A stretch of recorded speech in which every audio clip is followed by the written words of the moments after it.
So let's just do this. I put a lot of time and effort and thought into this, and then I thought, it's not worth it.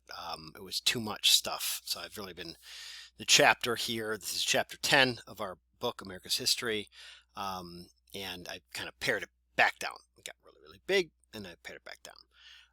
So let's just get to, and it's still bigger than I'd like, but I think that the thing is about, it's been difficult for me to make this because I'm really interested in this time period in particular.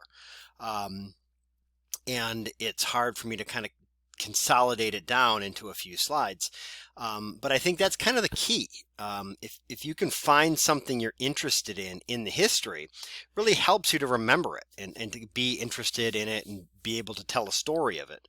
So that was my problem. Hopefully it won't be a problem for you. Hopefully it'll be something that actually can help you in studying. Antebellum culture. Antebellum. Just like manifest destiny is a term you need to unpack a little bit. Antebellum, what does that mean? Antebellum is before the war. So ante being before, bellum like bellicose or belligerent, being warlike. So antebellum is before the war. Obviously, if you lived in like 1850, you didn't call it the antebellum period. It would be kind of like weird, like you kind of freaked out a little bit if you knew you lived in like the time before a big war. This is something that historians call this time period, often 1820 to the Civil War, right? 1861 is the antebellum period. And it's a period, at least the way our book frames it, and it's correct, as a period of reform, resistance, and reaction. So people wanting to reform the already existing institutions, a resistance to that reform to some degree, and then also reactionary on both sides. And it's a very tumultuous time. And what I want to do is kind of to start with three different slides that give us big picture overviews of how we can think about this time period. Again, I've stressed in lecture, and I've said many times, it's not a big chapter. It's basically like women's rights, abolition, people living in cities, temperance. Not that much there. But if you think about the big picture, it actually helps you connect all the dots together in a way that is hopefully more interesting or at least easier to remember. So I'm going to go through three theoretical frames. So three ways of thinking about this time period that might help us to remember stuff. Okay, so let's go. The first is, so all of these theoretical frames try to explain why all this stuff is happening. And the first is, why is all this happening? Because God. Right? God is the answer. This is the Second Great Awakening answer. But it's not just the Second Great Awakening. It's not just religion here, right? It's religion and the Enlightenment. So just like at the founding generation, right, that there was this convergence of the Great Awakening and deism and Enlightenment thought and all that, people who thought more God, less God, no God. We have a similar thing happening here with the Second Great Awakening. You have religion and the Enlightenment. And the Enlightenment in particular in terms of its empiricism, its dedication to studying things, finding solutions based on real world observations. How does this work? In 2020, we see religion and science as kind of almost antithetical strands. That's not the case in 1830. That religion and science are fairly simpatico in this time period because it's pre-Darwin. Darwin is the one that really is the break. That Darwin is, you got to pick sides. You're either on the science side of evolution because it's like a theory that really takes hold and has real, right, epistemological merit, or you're on the side of faith and religion. Before Darwin, people are blending these two things, and that science is really seen as a way almost of enhancing religion, right? That we can prove, it's almost like creationism type stuff. Like, we can prove that, Noah and the flood and there's these fossils or whatever, and we can use science to look at the natural world and prove things that we already know because of Right. And again, when we say religion here, we basically mean, I mean, people could say Judeo-Christian, but it's Christian, and it's Protestant Christian. Catholics are still, at least in the United States, Catholics are still a minority religion. Um, uh, Old Testament, right? Jews are a minority religion. Muslims, there hardly are any. I mean, they're enslaved. But by 1830, they've pretty much all converted to Christianity. So anyway, this is a time period where these two things come together, science and religion, and they come together in very interesting ways.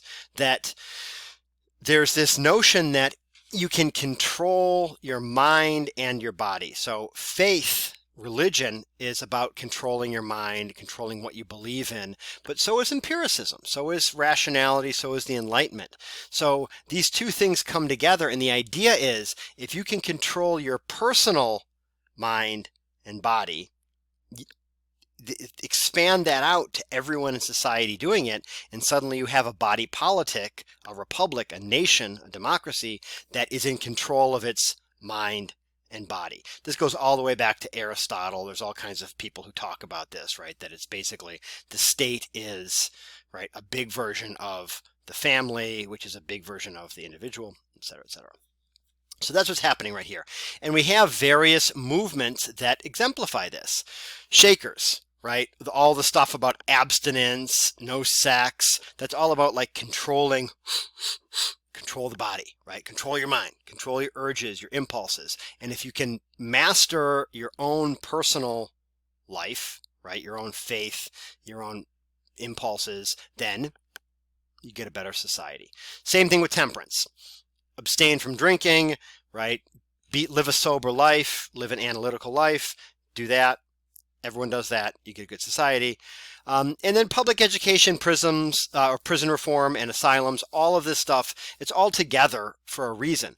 The techniques used in public education, prison reform, and asylums are all basically the same, right? Regimented daily schedules, teach people how to do specific tasks, and that's going to make them better people. Again, control the body, control the mind.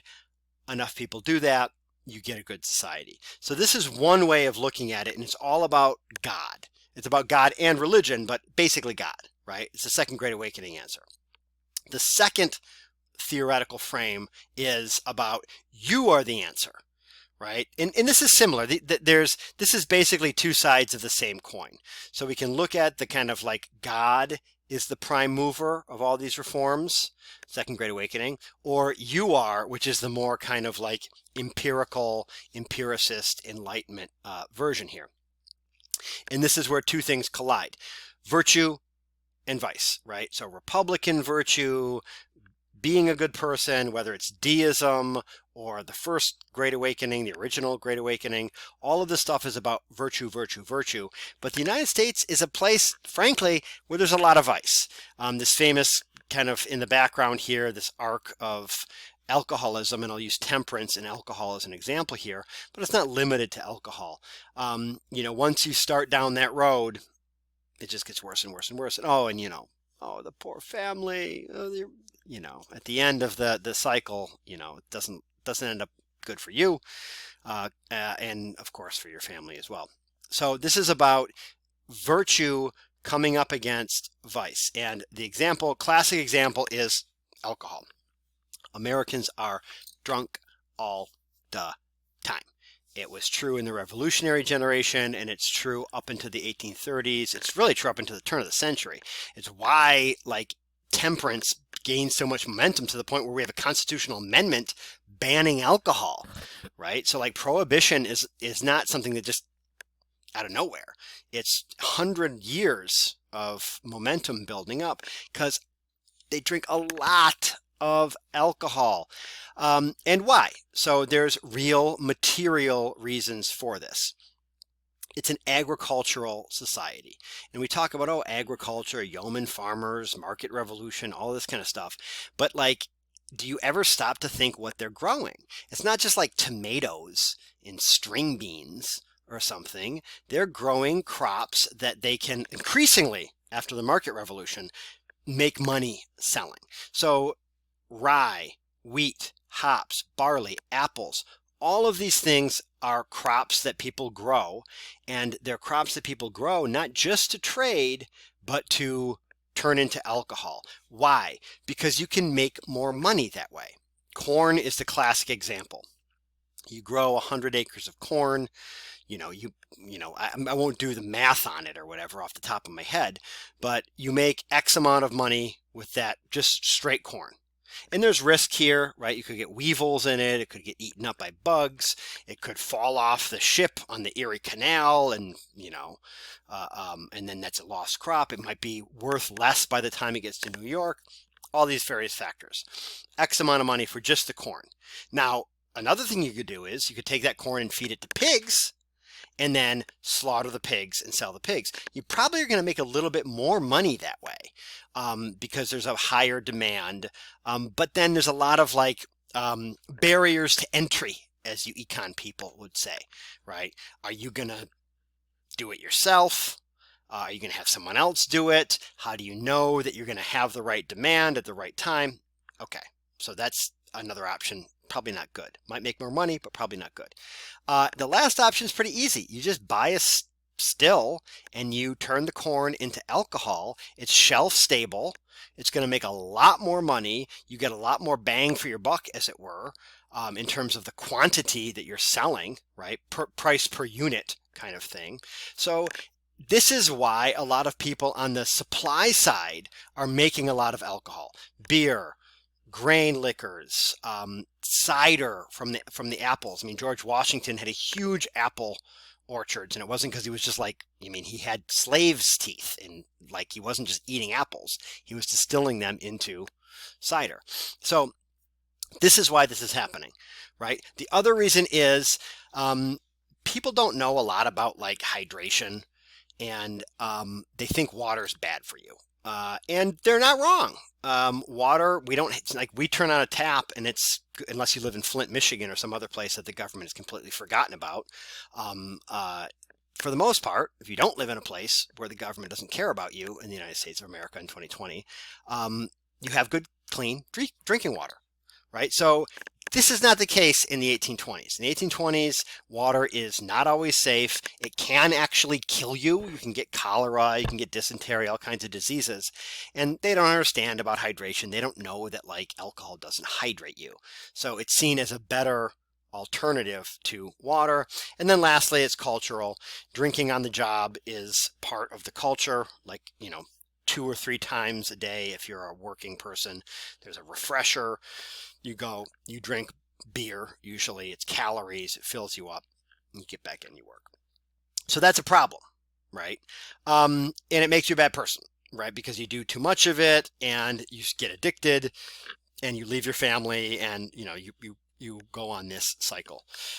It's not just booze here. There's lots of different kinds of vice that we're talking about here. Temperance is the main one. People wanting to get rid of alcohol consumption in general. Republican motherhood is a response to alcoholism and infidelity and promiscuity and all these other vices that are seen as imperiling the nation, right? Again, schools, prisons, asylums, these are the places where we're going to teach people how to behave properly. We won't get into Sylvester Graham in dietetics here. If we were doing this live, maybe we would talk a little bit more about it. Let's just say that you eat bland food like graham crackers and you have bland thoughts. Sylvester Graham was an anti-onanist. So you can look up onanism if you'd like, but let's just say it's a too much concern for your own personal pleasure. And Sylvester Graham was, the whole point of his dietary system was you eat these bland foods and you can control your libidinal urges. Okay, third one. So we've got the God is the solution. We've got you in your own personal virtue or vice are the solution or the problem. And then the last one is communal response. We are the answer.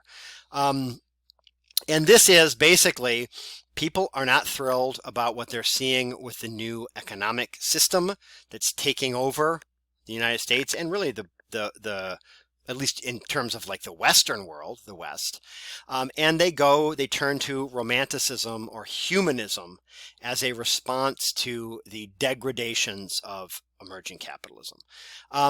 What are the dubs here for like 1820s capitalism? Some people make a lot of money, and the middle class, upper middle class, makes okay money, right? So that's good, right? More people making money is a good thing. Cons, again, it's a con. Don't want to confuse anyone here. Slavery is bad, right?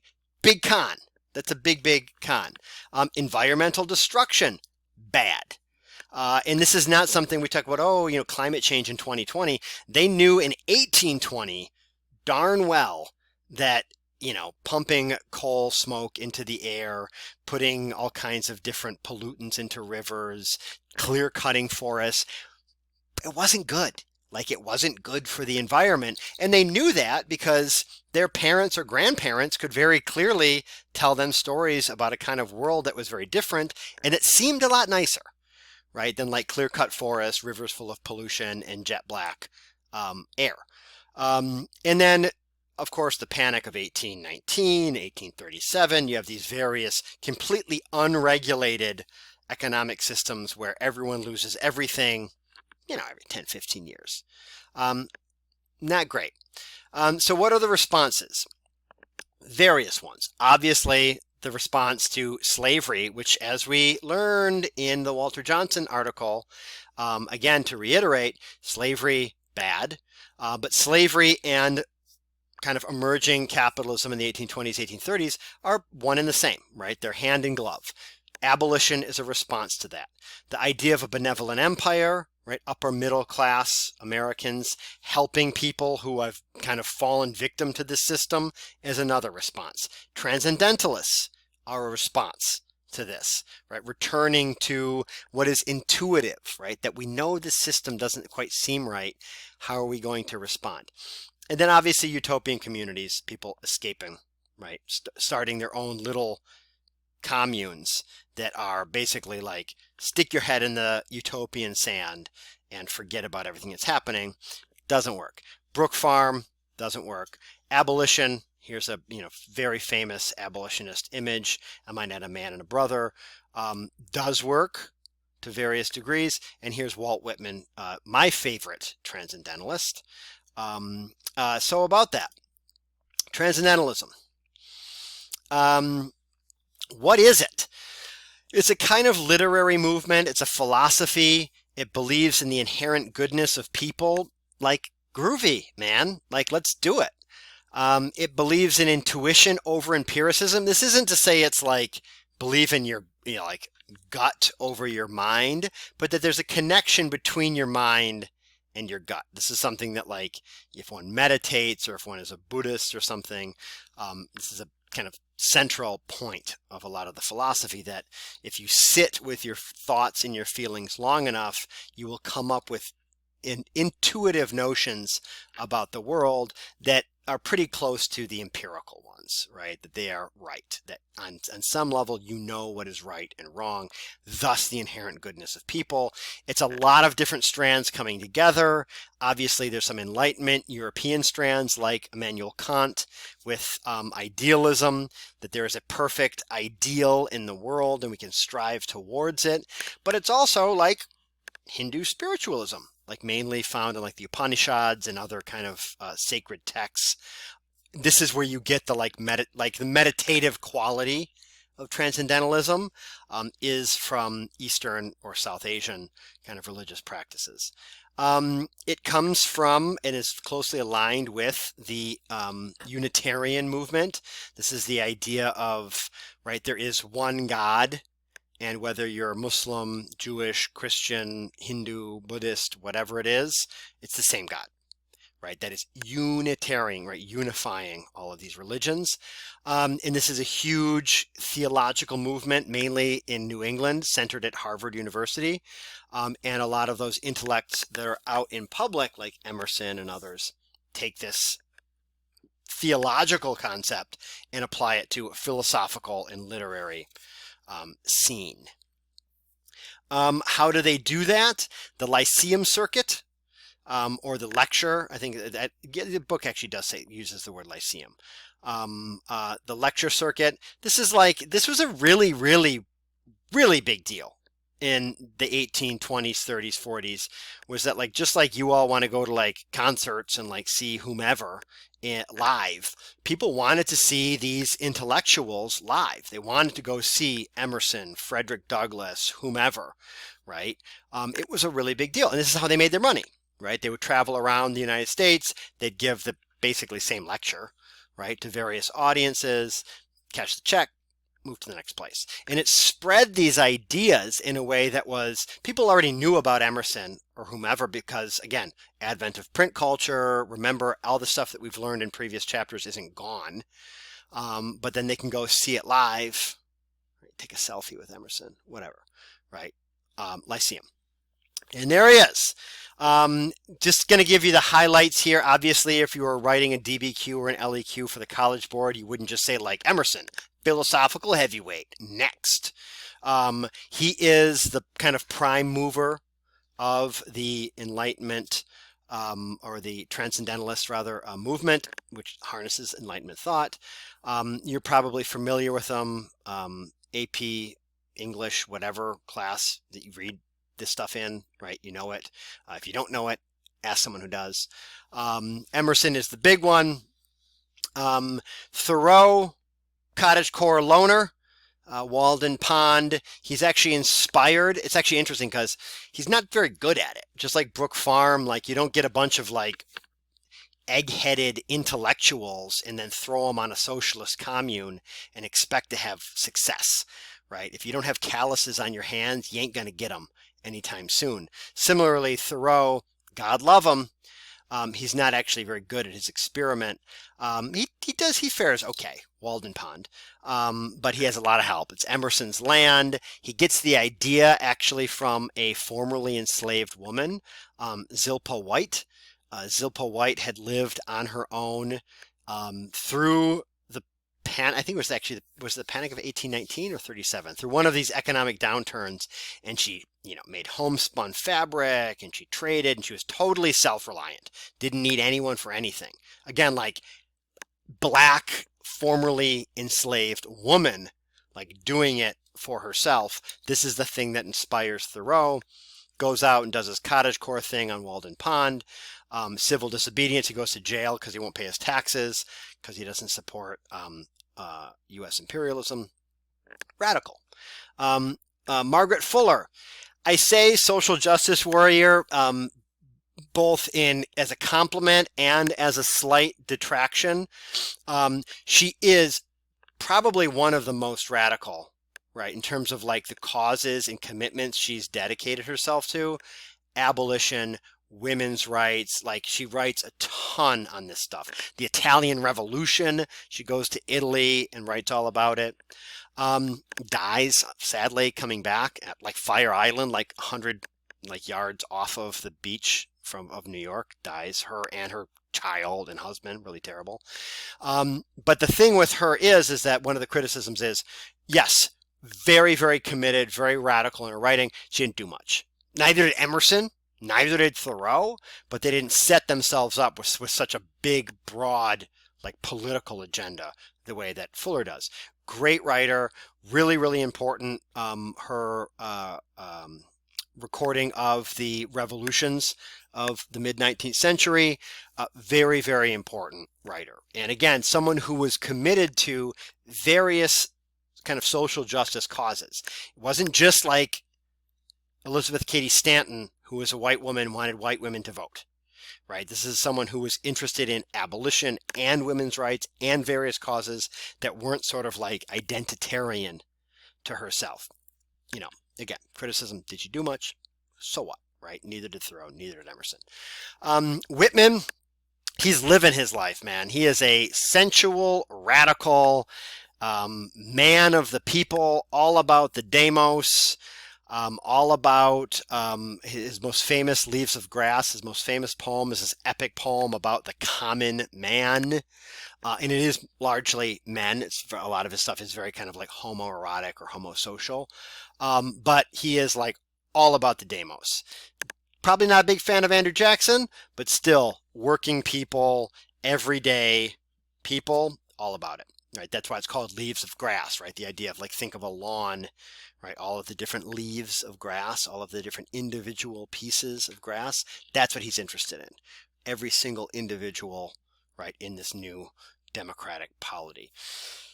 I'll stop there for this. I'll move on to, in the next lecture, utopian communities, abolition, etc. But let's pause it here for now, and I'll pick it up with utopian communities on the next part of the Chapter 10 lecture.